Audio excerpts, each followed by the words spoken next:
Okay, now we're into the final lesson, which is types of capital.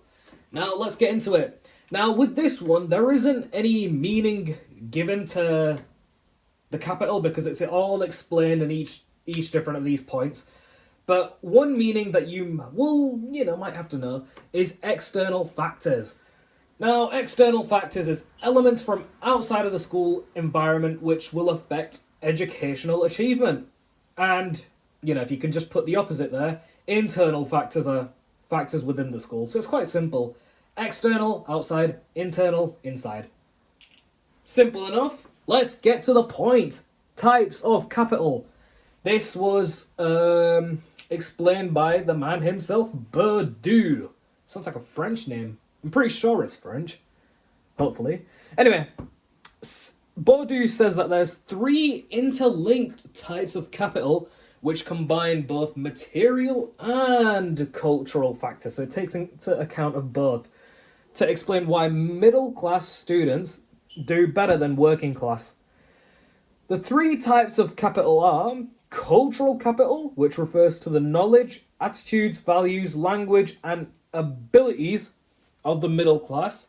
The second one is economic capital. That refers to the money and household income of the person.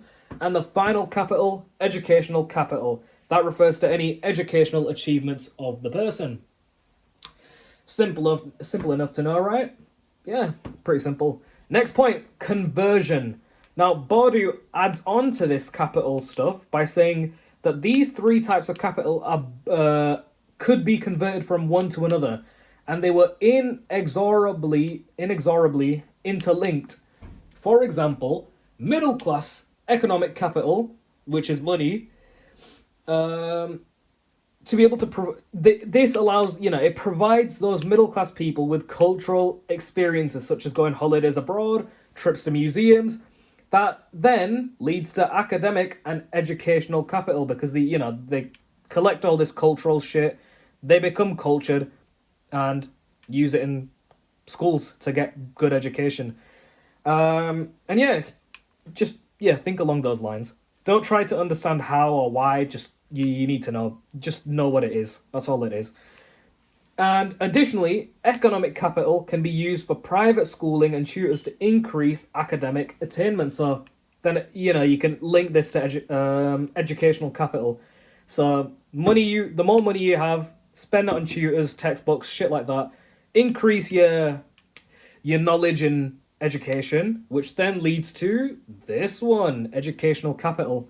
So it does make sense how they're like all interlinked into one. Next point, Alice Sullivan's study. This study was done to assess students' cultural capital. She used questionnaires and got 465 pupils across 4 schools. Just remember the 4s for the numbers. To complete them. She found that students who showed greater cultural capital were children of graduates, which are, typically middle class, and more likely to succeed at GCSE, showing that by having cultural capital, you're more likely to succeed. However, criticisms also come from Alice Sullivan. She found that cultural capital only accounted for part of the class difference in achievement, where pupils of different classes still had the same level of cultural capital, yet middle class pupils still did better. So let me just quickly explain that simplified. So a working class student and a middle class student both had the exact same amount of cultural capital, yet the middle class pupils still came out on top.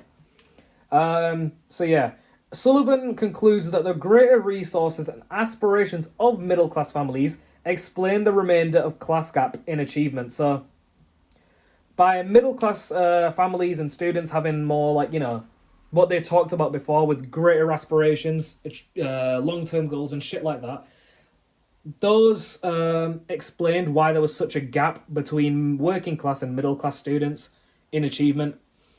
And I will try see if there's any more criticisms of this. And if I do find out more, I'll put it in the comment section. But for the most part, I think this is all there is to capital. And this is all you're really going to have to know. And yeah, it's not too bad to be fair. It was quite short. The first one was quite long though. What was it again? Cultural deprivation. That was a really long topic. But hopefully we've now completed all of this, so, celebrate. Yay! We're on to the next topic, which is coming up soon. The next lesson now will be law, which, fun. Yay! Totally not. But yeah, so if you guys have any questions, just put them in the comments and I'll try explain anything that you're confused about. If you liked the video, then like the video, I guess. Well, if you found it helpful. And let me just do like some scummy tactics.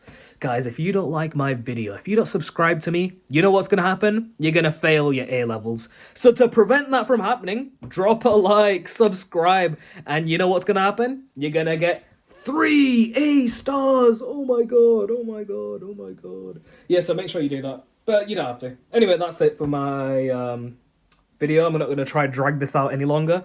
So yeah, bye-bye.